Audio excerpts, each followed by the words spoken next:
Hey, thanks for making it to Veterans Info Tap. I'm glad you made it. We have some insider information from the VA as it pertains to the newly reinstated ability to participate in the Deferred Resignation Program. So this is where you're allowed to continue on receiving a paycheck from the federal government if you elect to essentially quit on your own instead of being riffed out. So look, my thoughts are if you didn't accept it the first time, then you started seeing people on your left and right getting riffed out, which would be the reduction in force. And now all of a sudden, this presents an opportunity again. We might be seeing more people jump on it this time. Now, my question is, what sort of ripple effects will we see at the VA? And we got a little bit of inside information that I'll share with you as well that I received from a VA employee. And let's jump into it. Before we do, though, I want to throw on a very special thank you to Janice Fictum. Janice, you are an amazing person. Thank you so very much for that super comment, super chat. Actually, two of them. It's just unbelievable. Thank you very, very much. And, if you need to connect with anybody, please let me know and I'll help make that connection the best I can anyway. So Janice, thank you again so very much. I appreciate you. All right. So jumping into this, so it's kind of twofold and I'm going to kind of merge these two things together. The article and the insider information, if you will. So the article headline is U.S. federal government departments reopen deferred resignation programs. Now, this is not just the VA, it's the federal government. So there's also the insider information on how it's going to affect the VA and the VA employees. And so that's what we're really probably most curious about. So anyway, with that, hit the thumbs up. Subscribe if you haven't. I really do appreciate that very much. The two asks are really, look, hit the thumbs up, let the video run. Those two things alone really don't cost a nickel, and it helps to share the information, which is what we're trying to do here. All right. If you want to support in other ways, consider being a member. I try my best to get back to all the members' comments. If I miss it, just send it again. It's going to take me sometimes. I mean, it might take a week before I can get back to you. I'm trying. All right. So let's jump into it here. I'm going to start off with part of this article on the federal government's resignation program. It's not too long, and then we'll jump into the information from we'll call it the insider. All right. A number of U.S. federal government departments have reopened their deferred resignation programs for federal employees as part of overreaching plans to restructure the workforce and consolidate operations. When President Trump returned to the White House in January, the Office of Personnel Management, the OPM, launched their deferred resignation program, with staff being asked to decide by 6th of February whether they wanted to leave the government. Those that did would receive 8 months' salary as a severance package. Details were published on OPM website under the heading Fork in the Road, but the program closed in February.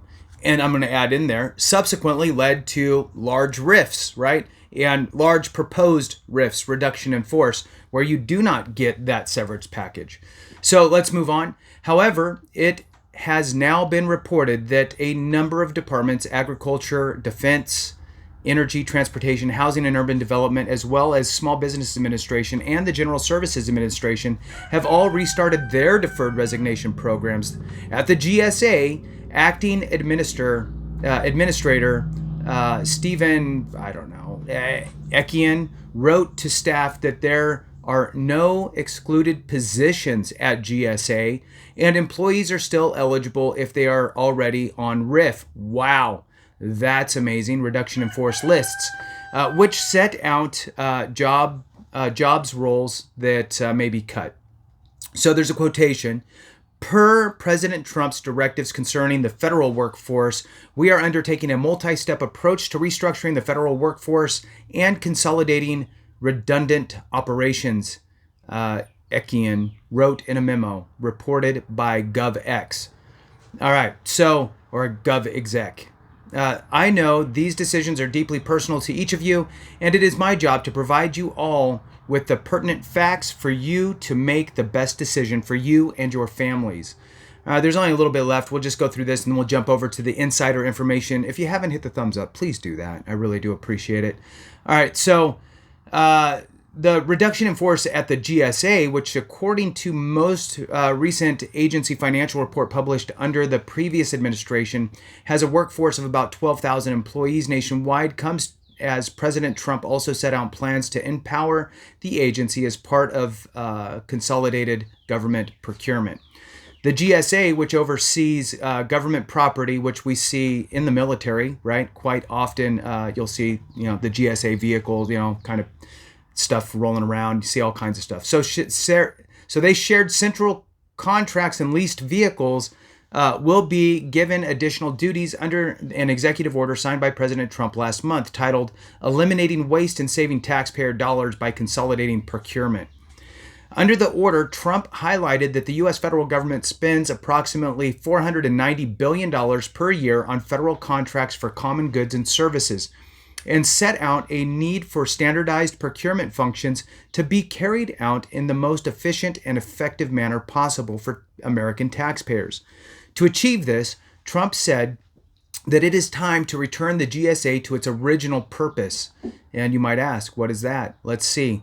Return to the GSA to its original purpose of improving procurement rather than continuing to have multiple agencies and agency subcomponents separately carry out these same functions in an uncoordinated and less economical fashion.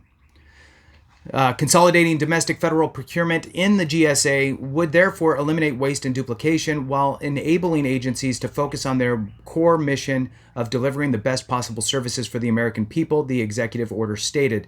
Last three lines here, we'll jump over to the insider's information. So to achieve this, the GSA will consolidate its remaining operations and workforce into groups of centralized functions, moving away from a current regional model, according to the GovExec report.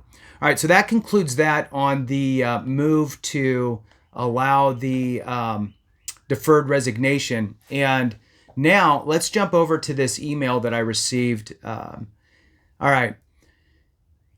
So I'm just going to read it like it says. So it's been a while, just popping in to give you something fresh off the press. Press. I don't even know what that is. Press, like a press secretary, right? Press. So just popping in to give you something fresh off the press. It's hard for me to say that. All right. The email hasn't gone out yet, but it's officially been posted. VA is offering the Deferred Resignation Program again. 4/7, which is today, the recording of this, through 4/30. However, most positions are again exempted, but may be approved through senior local management or the VACO. See attached. Gives me a list of some positions. It's quite lengthy, very lengthy, super lengthy, too lengthy to read. It's probably, I don't even know, 5 pages long. There's a lot of attached information here, but what that means is that there's a lot of positions that are exempted from that ability. So I emailed back, is this a list of those that would be able to participate in the deferred or not, just to make sure. And basically it is no, this is the list of those that may be exempt, which is a lot of positions. We'll just throw that out there. Those who are in direct care of vets need VACO approval for the deferred retirement or resignation program, deferred resignation program. Those who aren't would only need their first SES's approval, so most likely the RO or DROC directors. Okay, so regional office and stuff. So the bottom line is that the majority of employees, most likely at the VA, are exempt from participating in the deferred resignation program. And if they are in direct care of vets, they're pretty much exempted from being able to participate in that. And if they do want to participate in it, they have to get, approval over approval over approval, essentially. in order to try to take advantage of that for themselves.